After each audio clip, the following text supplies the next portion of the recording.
नमस्कार, मैं हूं आलोक जोशी और आप देख रहे हैं बिज अड्डा। और बिज अड्डा में आज हम बात करेंगे अडानी समूह की। और अडानी समूह की इसलिए कि आज की बड़ी खबर, आज सुबह से अडानी समूह पर सुप्रीम कोर्ट का जो फैसला आया है, अडानी पर हिंडनबर्ग की रिपोर्ट पर जांच करवाने की अर्जी जो सुप्रीम कोर्ट के पास लगी थी, उस पर सुप्रीम कोर्ट का फैसला आया है।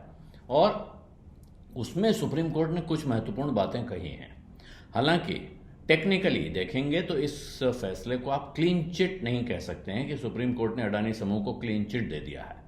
लेकिन अगर आप टेक्निकली नहीं देखें तो इसको एक तरह से आप क्लीन चिट मान सकते हैं, क्योंकि सुप्रीम कोर्ट ने कहा है कि अब ये मामला यहाँ से हमारी तरफ से डिस्पोज ऑफ हो गया है, यानी ये मामला यहाँ खत्म हो गया है। जो मांग की गई थी वहाँ कि इस पर एक एसआईटी बनाई जाए, विशेष जांच दल बैठाया जाए, वो सुप्रीम कोर्ट ने उससे इनकार कर दिया है। कहा है कि सेबी ने जो जांच की है उसमें कोई गड़बड़ी नहीं पाई गई है। उनका कहना है कि सेबी को इस बात की जांच करने की जरूरत नहीं है कि इसकी जांच करने के लिए सुप्रीम कोर्ट को इस बात की जांच करने की आवश्यकता नहीं है कि सेबी इस मामले की जांच के लिए कॉम्पिटेंट है या नहीं है। दूसरा, उसने जो बड़ी बात कही वो यह है कि थर्ड पार्टी रिपोर्ट जो हैं, यानी कि किसी अखबार में, किसी वेबसाइट में आए हुए आरोपों को ये नहीं माना जा सकता है कि वो किसी मामले के सबूत हैं। और इसीलिए उसने ओसीसीआरपी की रिपोर्ट को कहा है कि इसके आधार पे हम जांच का आदेश नहीं दे सकते हैं। और तमाम मामलों पे एक एक करके, साथ में सेबी का एक कॉन्फ्लिक्ट का मामला था, कॉन्फ्लिक्ट ऑफ इंटरेस्ट का इल्ज़ाम लगाया गया था, वो भी कहा गया है कि वो ठीक नहीं है। जो एक्सपर्ट कमेटी ने रिपोर्ट दी है वो ठीक है। और सेबी और उसके साथ की एजेंसियां और सरकार को एक निर्देश दिया गया है कि हिंडनबर्ग की रिपोर्ट आने के बाद जो बाजार में गिरावट आई अडानी के शेयरों में और दूसरे शेयरों में, उससे जो भारत में इन्वेस्टर्स को क्या कोई नुकसान हुआ है, और जो नुकसान हुआ है अगर वो किसी कानून का उल्लंघन उससे होता है तो उस मामले में उचित कार्रवाई की जाए। तो एक तरह से देखेंगे, सेबी की तरफ से जो तर्क रखे गए या सेबी ने जो रिपोर्ट दी है उसको सुप्रीम कोर्ट ने एक तरह से स्वीकार किया है और ये कहा है कि किसी तरह की गड़बड़ी के, किसी तरह के की धांधली के आरोप दिख नहीं रहे हैं, और सेबी से ये मामला किसी और एजेंसी को ट्रांसफ़र किया जाए, ये करने की ज़रूरत महसूस नहीं हो रही है। तो ये सुप्रीम कोर्ट की तरफ से क्लीन चिट नहीं है। क्यों कहा मैंने? क्योंकि सुप्रीम कोर्ट ने कहा है कि सेबी को जिन मामलों की जांच दी गई थी, 24 मामलों की जांच करनी थी उसको, उसमें से 22 की जांच वो पूरी कर चुकी है, ये उसने बताया है।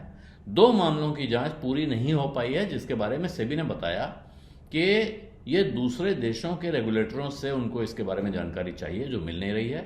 एक्सपर्ट कमेटी इस बारे में कह चुकी है कि SEBI has hit a wall, मतलब ये बात अब ऐसी जगह पहुंच गई जहां से आगे बढ़ा नहीं जा सकता है। फिर भी सुप्रीम कोर्ट ने सेबी को कहा है कि इसकी जांच जल्दी से जल्दी पूरी करें, संभवतः 3 महीनों में।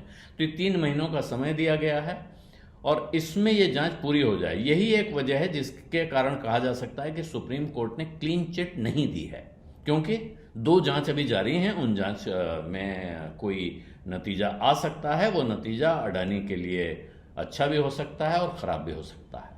लेकिन साथ में उन्होंने एक और चीज़ कही है कि जो पीआईएल दाखिल करने वाले लोग हैं, थोड़ा उस मामले में सावधानी होनी चाहिए, और जो इस तरह के पिटिशन होते हैं जिनमें ठीक से खुद अपना काम नहीं कर रहा है, जो याचिका करता है, पिटिशनर है, वो अपनी रिसर्च नहीं कर रहा है और वो कहीं से मिलने वाले अनवेरिफाइड, अनरिलेटेड मटेरियल के आधार पे याचिका कर रहा है, ये ठीक नहीं है।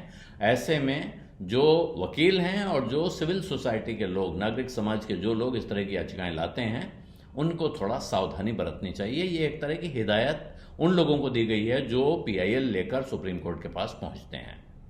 अब इसका कुल मिलाकर निष्कर्ष क्या माना जाएगा? तो निष्कर्ष ये माना जाएगा कि अडानी समूह के ऊपर जो एक तरह की तलवार लटक रही थी वो अब हट गई है, और इसके लक्षण आज सुबह बाजार खुलते ही दिखने लगे थे।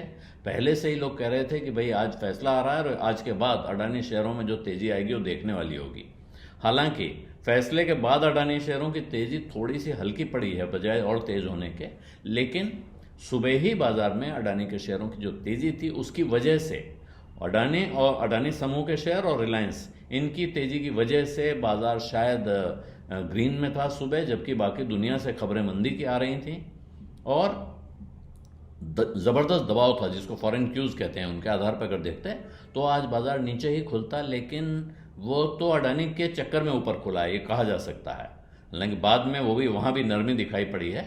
लेकिन अब जो लोग अडानी में पैसा लगाने वाले लोग हैं, उनके दिमाग से एक तरह से ये शक निकल गया है, कोई अनिश्चितता निकल गई है। और इस बात से अब इनकार नहीं करना चाहिए कि आगे इस ग्रुप के शेयरों में ज़बरदस्त तेज़ी देखने को मिल सकती है, जो कि इस फैसले के बावजूद, हिंडनबर्ग की रिपोर्ट के बावजूद, उसके खिलाफ जांच के आदेश के बावजूद चल रही थी। क्योंकि वो धीरे धीरे चल रहा था, हो सकता है कि वो एक बार फिर कुछ वैसी रफ्तार पकड़े जैसी रफ्तार उसने हिंडनबर्ग की रिपोर्ट आने के पहले पकड़ रखी थी। ये होगा या नहीं होगा कहना मुश्किल है, लेकिन ये हो सकता है, इस संभावना से इनकार नहीं किया जा सकता है। और बहुत से लोग इसी उम्मीद में अब शायद अडानी के शेयरों की तरफ बढ़ेंगे। हालांकि अभी इस मसले को पूरी तरह से क्लोज नहीं मानना चाहिए, क्योंकि अब ये सवाल उठ रहे हैं कि सुप्रीम कोर्ट ने जो आदेश दिया है उसमें उसने सेबी के साथ कैसी नरमी बरती है, क्या अभी इस मामले में और जांच की अर्जी लगाई जा सकती है। तो संभावना उस तरफ की भी खुली हुई है और इस तरफ की भी खुली हुई है। लेकिन फिलहाल ये अडानी समूह के शेयर होल्डर्स के लिए या उसमें पैसा लगाने वाले लोगों के लिए एक राहत की खबर तो है। बिज अड्डा में आज इतना ही, इजाजत दीजिए, धन्यवाद, नमस्कार। बिस्तक आपके लिए लाया है प्रीमियम मेंबरशिप प्रोग्राम, जहां आपको मिलेंगे कई सारे फायदे, जिनमें मार्केट न्यूज़लेटर, लाइव चैट पर आपके सवालों के सबसे पहले जवाब, मार्केट आउटलुक, वीकेंड पर मार्केट स्कैन, एंकर्स के साथ चैट और भी बहुत कुछ। इस प्रीमियम सब्सक्रिप्शन में 3 तरह के प्लान्स हैं, सिल्वर, गोल्ड और प्लैटिनम, जिनकी शुरुआत मात्र 159 रुपए महीने से होती है। इससे जुड़ना भी बेहद आसान है। बिस्तक के YouTube चैनल पर जाएं, ज्वाइन बटन पर क्लिक करें और अपना प्लान सिलेक्ट करें। बस बन गए आप हमारे प्रीमियम मेंबर।